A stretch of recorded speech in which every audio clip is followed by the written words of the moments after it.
My grandma doesn't usually talk about having cancer. Most people don't even know. This is the story of my grandma, who was diagnosed with cancer last year and lives every single day with an amazingly positive attitude, despite everything that she's been through. You would never know just looking at her that she's fought such a hard battle.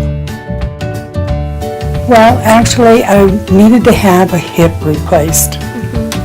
And so they knew I had a issue with my heart in the past. Yeah. I had a heart attack, so they wanted me to go and make sure I had a stress test and my heart doctor would okay for me to have this hip surgery. Right. So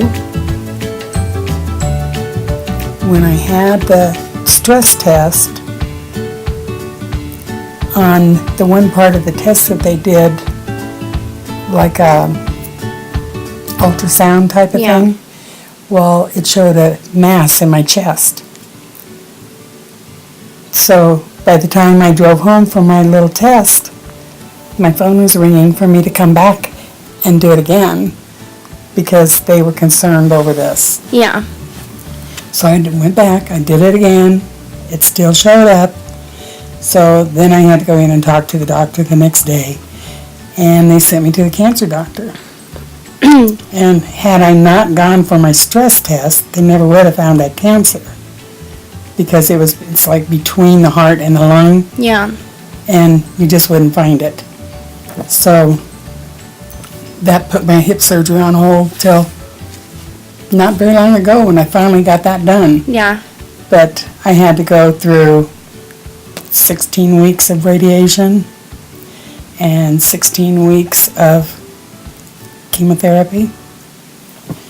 And now then I'll be going in again in January to have my third checkup since.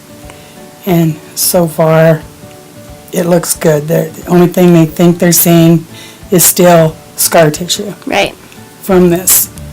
So, as of now, I'm hopefully Everything's all good. okay from cancer.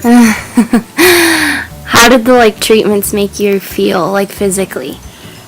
Just tired? Very, very tired.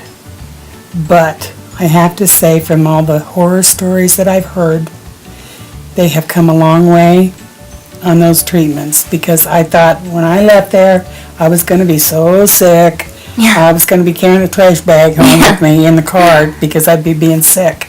Then I came home and had a cheeseburger. I mean, it did not make me sick at all. Only 2 times I felt a little nauseous through the entire 16 weeks. And they gave me a pill for that. As soon as you begin to feel a little bit of nausea, you take the pill, it goes away, and that's that.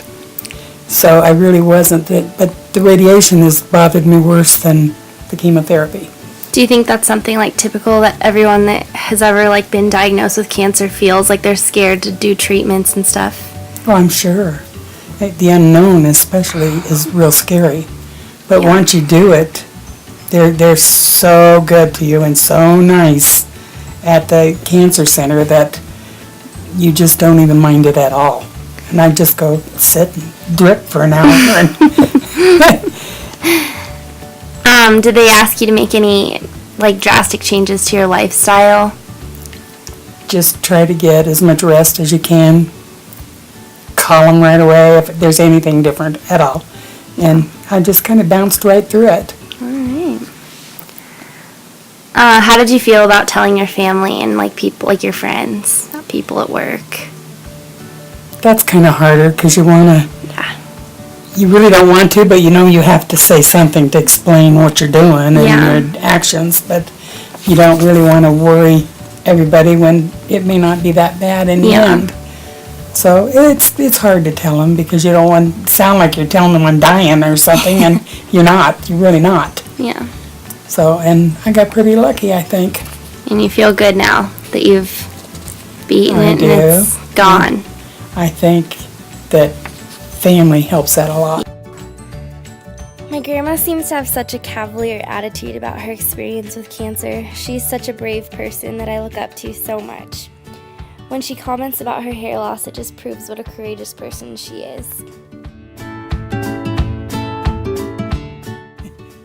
About losing my hair? Yes. A little chilly, actually, it kind of was.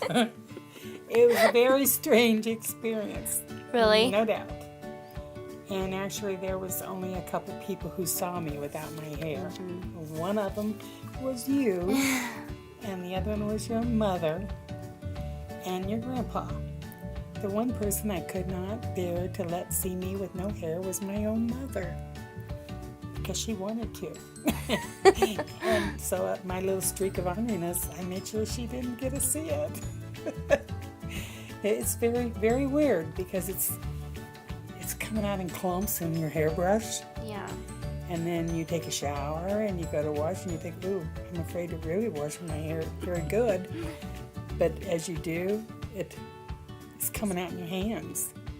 And you're actually cleaning the shower drain because there's so much hair. And you're afraid to comb your hair or brush it in front of anybody because how much of a clump is going to come out. Yeah.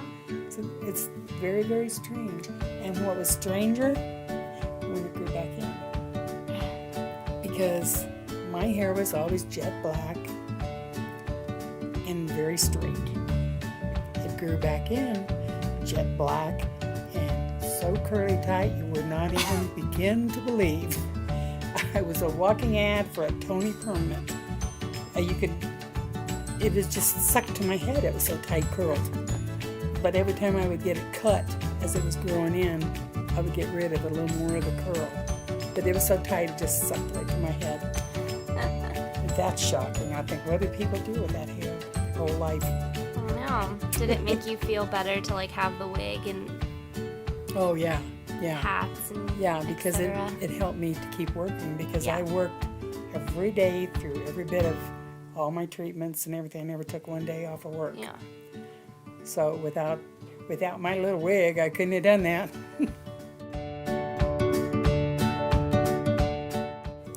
The physical and emotional strength it took my grandma to continue working and living like normal while living with cancer is amazing. She explains how hard it was to do this, but I never saw her struggling. Still to this day, she continues to inspire everyone around her with her great amounts of strength and courage to keep on living and being happy every single day.